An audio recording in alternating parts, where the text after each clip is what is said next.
왜 그토록 끊임없이 사람을 갈구하면서도 막상 사람들 틈에 섞여 들어가면 이토록 지독하게 피곤해지는 것일까? 긴 시간을 깊은 산 중에서 홀로 지내는 내가 바라보는 숲속의 나무들은 뼈를 에이는 듯한 매서운 겨울의 비바람 속에서도 결코 곁에 있는 다른 나무에게 자신의 몸을 기대려 하지 않습니다.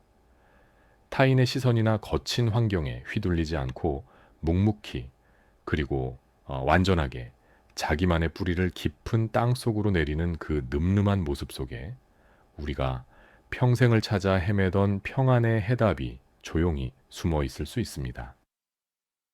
젊은 시절 우리는 수첩에 빼곡하게 적힌 이름들이 내 인생의 화려한 훈장이라 여겼고 주말마다 이어지는 각종 모임과 경조사에 빠짐없이 얼굴을 비추는 것이 곧 행복한 사회생활이라 믿어 의심치 않았습니다. 하지만 삶의 중반을 훌쩍 넘어서고 인생의 가을에 접어든 지금 거울 앞에 비친 우리의 내면은 과연 안녕하신지요? 억지로 나간 동창회나 지인들과의 모임에서 분위기를 망치지 않기 위해 속으로는 견딜 수 없는 피로감을 느끼면서도 겉으로는 한없이 즐거운 척 미소를 지어본 경험이 여러분에게도 셀 수 없이 많으실 것입니다. 현대 정신건강의학에서는 우리가 느끼는 이 깊은 피로감이 단순한 기분 탓이 아니라고 말합니다. 인간의 뇌는 타인의 표정을 읽고 기분을 맞추는 사회적 상호작용을 할 때 가장 많은 양의 에너지를 소모하도록 설계되어 있습니다. 진정으로 마음이 통하지 않는 사람들과 억지로 어울리며 거짓 미소를 지을 때 우리의 뇌는 극심한 인지적 부조화를 겪으며 엄청난 양의 에너지를 허공에 날려버리게 됩니다. 누군가에게 끝까지 좋은 사람으로 남기 위해 뇌의 에너지를 바깥으로 다 쏟아부은 탓에 정작 집으로 돌아와 홀로 남겨졌을 때는 나 자신을 위로할 최소한의 기력조차 남아있지 않은 짙은 공허함을 겪게 되는 것입니다. 19세기 독일의 위대한 철학자 아르투어 쇼펜하우어는 현대의학이 이를 증명하기도 훨씬 전부터 인간관계의 이러한 덧없는 허울을 날카롭게 꿰뚫어 보았습니다. 그는 억지스러운 인간관계야말로 우리 영혼을 갉아먹는 가장 큰 고통의 근원이라 단언했습니다. 만약 여러분께서 지금 타인의 평가에 휘둘려 나의 소중한 하루하루를 무의미하게 낭비하고 있거나 끊어내지 못한 억지 인연의 무게에 깊이 지쳐 있다면 오늘 이 영상의 끝까지 귀를 기울여 주시기 바랍니다. 오늘은 쇼펜하우어의 편안하고도 예리한 철학과 현대의학의 진정한 통찰을 빌려 세상의 시끄러운 소음으로부터 벗어나 완전하게 나를 지켜내는 평안의 길로 여러분을 안내하겠습니다. 나비의 꿈, 지금 그 묵직한 지혜의 문을 열겠습니다.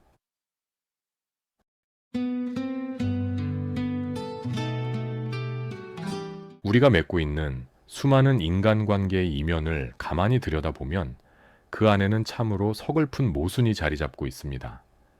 쇼펜하우어는 인간이 겪는 고통과 번뇌의 대부분이 바로 타인과의 얽힘, 즉 끝없는 관계의 늪에서 비롯된다고 아주 냉철하게 지적했습니다.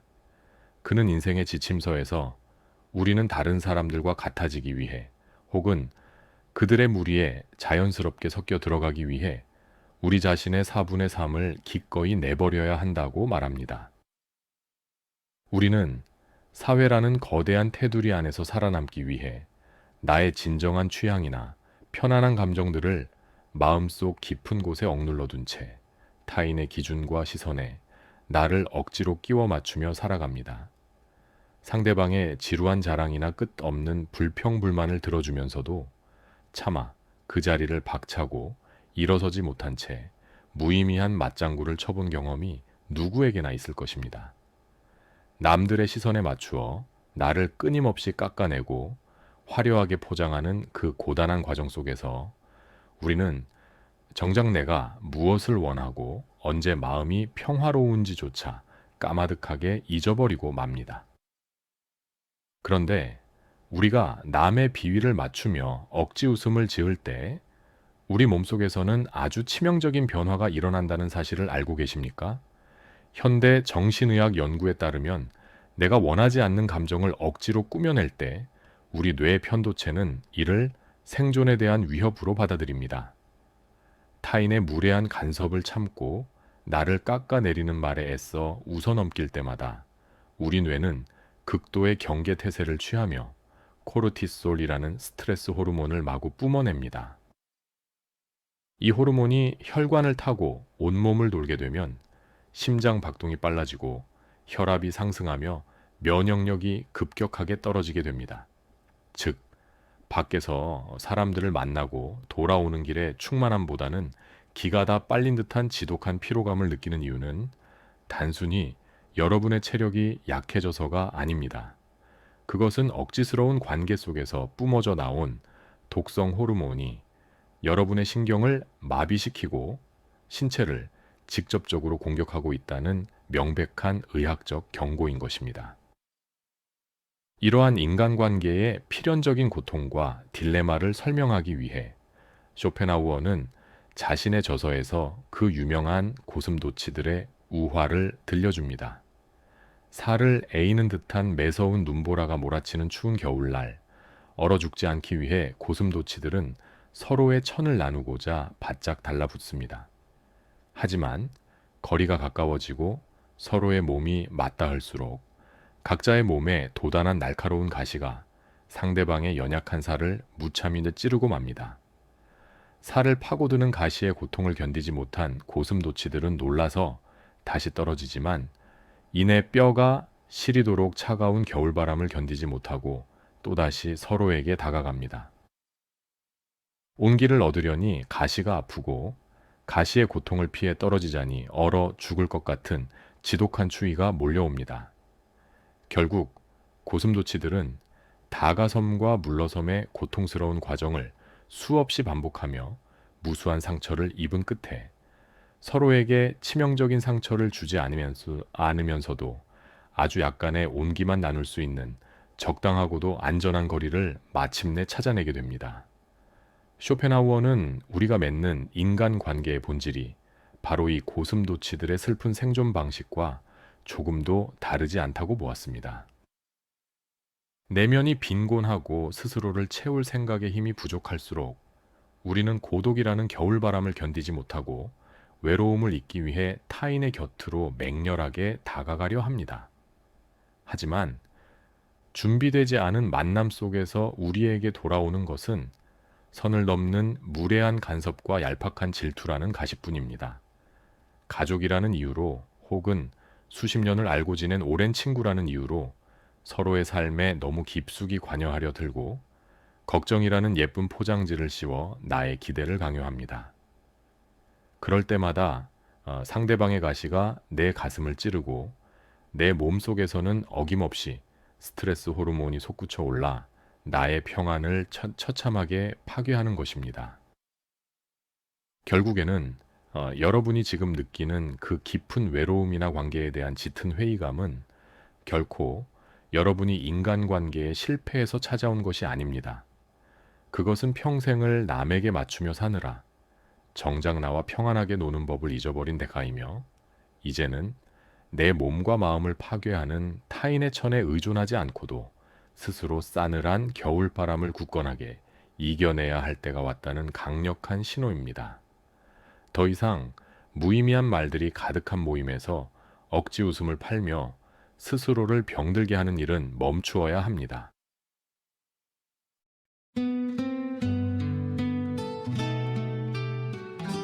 오랜 시간을 깊은 산중에 머물면서 각종 산나무를 돌보고 숲이 들려주는 고요한 섭리를 가까이에서 지켜보고 있으면 많은 사람이 서로의 가시에 찔려 붉은 피를 흘리는 동안 자연 속의 생명들이 어떻게 완전한 평안을 유지하는지를 살펴보면 참으로 경이로운 지혜를 엿보게 됩니다. 깊은 숲 속의 나무들은 아무리 비옥한 땅과 풍부한 햇살이 주어져도 결코 서로의 몸을 부대끼며 찰싹 달라붙어 자라지 않습니다.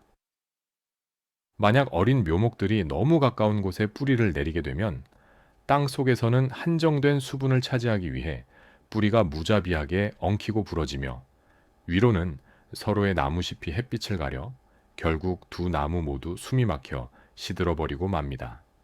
숲의 나무들은 거센 바람이 통하고 햇빛이 고르게 내리쬐을 수 있도록 묵묵히 서로의 강역을 존중합니다.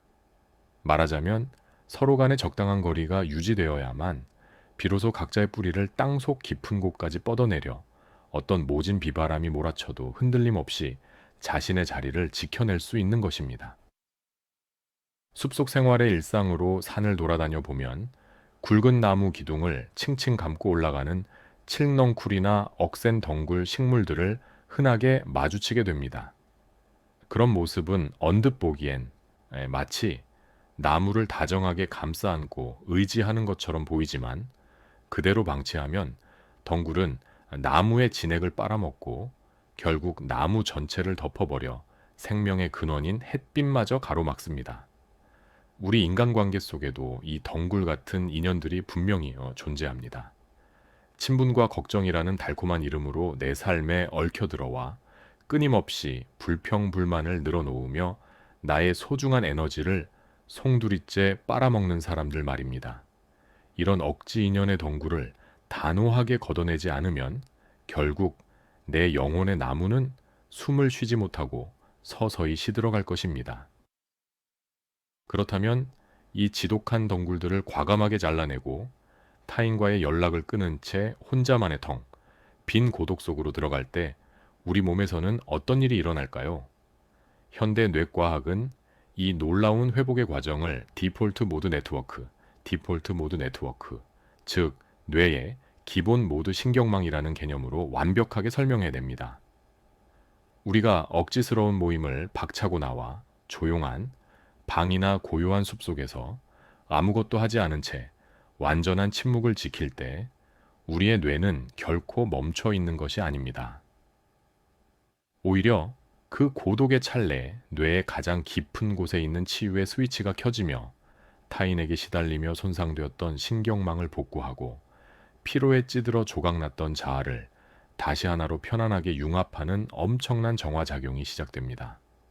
즉, 쇼펜하우어가 그토록 예찬했던 고독의 시간은 그저 외롭고 쓸쓸하게 방치된 비참한 상태가 아니라 내 몸과 마음을 갉아먹던 피로 물질을 깨끗하게 씻어내고 뇌의 에너지를 다시 충전하는 가장 과학적이고 위대한 영혼의 회복실인 것입니다.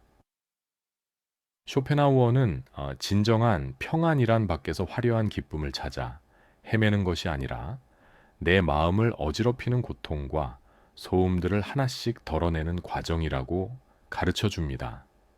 가을이 깊어지면 숲의 나무들은 다가올 겨울의 매서운 추위를 이겨내기 위해 밖으로 뻗어나갔던 모든 에너지를 거두어들이며 무성했던 잎사귀들을 미련 없이 다 떨구어 냅니다. 겉보기에는 앙상하고 외로워 보일지 모르나 나무는 그 춥고 고독한 시간 동안 자신의 뿌리 속으로 생명력을 굳건하게 응축시킵니다. 그 철저한 고독의 시간과 덜어냄의 과정이 있어야만 다가올 봄에 가장 눈부시고 생명력 넘치는 새순을 트이워낼 수 있는 것입니다. 우리 인생의 가을과 겨울도 이 거대한 자연의 이치와 완벽하게 일치합니다. 나이가 들어 주변에 만나는 친구가 줄어들고 누군가 내 곁을 떠나간다는 사실을 결코 슬퍼하거나 두려워하지 마십시오. 젊은 시절 바깥으로만 향했던 시선을 이제는 완전하게 내 안으로 거두어 들여야 할 때가 온 것입니다. 맞지 않는 인연을 억지로 붙잡고 있는 것은 한겨울에 앙상한 마른 잎사귀를 움켜쥐고 다가올 봄을 기다리는 것만큼이나 어리석고 피곤한 일입니다. 불필요한 인연을 과감하게 가지치기 하는 그 고독한 순간에 우리는 비로소 타인의 시선이라는 낡은 감옥에서 벗어나 진정한 나 자신을 마주하게 됩니다.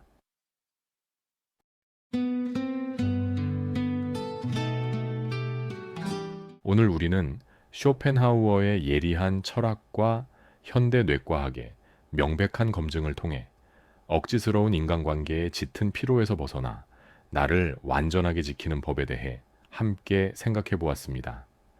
타인의 시선이라는 낡고 무거운 감옥에서 이제는 과감하게 걸어 나와 내 영혼을 병들게 하고 피를 말리는 무의미한 소음들을 단호하게 차단하셔야 할 때입니다. 나이가 들면서 주변에 만나는 친구가 줄어들고 홀로 있는 시간이 늘어난다는 것은 결코 슬퍼하거나 두려워할 일이 아닙니다. 그것은 여러분이 비로소 불필요한 연극을 끝내고 여러분 삶의 무대 위에 유일하고 진정한 주인공으로 당당하게 서게 되었음을 알리는 영광스러운 신호입니다. 남에게 좋은 사람으로 남기 위해 나를 희생하고 독성 호르몬을 쏟아내는 헛된 노력을 멈추고 이제는 여러분 스스로에게 가장 편안하고 너그러운 친구가 되어 주어야 합니다. 우리가 억지 인연을 모두 끊어내고 홀로 조용한 시간을 보낼 때 뇌과학에서는 신경가소성이라는 아주 놀라운 기적이 일어난다고 말합니다.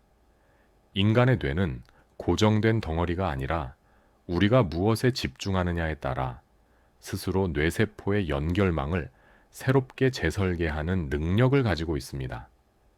타인의 눈치를 보며 불안에 떨던 뇌의 회로가 끊어지고 그 대신 깊은 산중의 나무들처럼 고요하게 내면을 바라보고 침묵할 때 감정을 조절하고 진정한 평안을 느끼게 하는 전두엽의 기능이 훨씬 더 두껍고 건강하게 자라게 됩니다. 즉, 혼자 있는 시간은 그저 사람들과 떨어져 있는 외로운 상태가 아닙니다. 그것은 나의 뇌를 가장 맑고 긍정적인 구조로 완전하게 리모델링하는 인생에서 가장 소중하고 생산적인 투자입니다. 쇼펜하우어가 남긴 이 명언을 오늘의 긴 여정 끝에서 가슴 깊이 새기시기 바랍니다. 인간은 오직 혼자일 때만 진정으로 자유로울 수 있다. 오늘부터는 누군가에게 인정받기 위해 억지로 미소 짓지 마시고 텅 빈 고독의 시간을 통해 내면의 뇌와 영혼이 편안하게 숨을 쉴 수 있도록 허락해 주시기 바랍니다. 그렇다면 여기서 한 가지 아주 중요하고도 묵직한 질문이 남습니다. 무의미하게 얽힌 덩굴 같은 관계들을 모두 솎아내고 마침내 확보한 이 고독의 시간 속에서 우리는 남은 생을 도대체 무엇으로 채워나가야 할까요? 타인의 시선이 말끔히 사라진 이 고요한 뇌의 공간을 어떻게 가꾸어야 우리는 늙어가면서도 결코 허무해지지 않고 완전한 내면의 기쁨을 누릴 수 있을까요? 그 명쾌하고도 아름다운 해답은 이번 주 토요일 오후 6시에 방영될 쇼펜하우어 2부에서 계속해서 밀도 있게 이어가겠습니다. 쇼펜하우어가 제안하는 구체적인 고독의 활용법과 진정한 자아를 만나는 방법이 여러분을 기다리고 있습니다. 남의 시선에 흔들리지 않는 깊은 평안이 여러분의 일상에 깃들기를 진심으로 바라며 나비의 꿈은 토요일 2부에서 다시 찾아뵙겠습니다. 오늘 하루도 타인의 가시에 찔리지 않는 완전하게 자유롭고 편안한 시간 보내십시오. 끝까지 함께 해주셔서 감사합니다.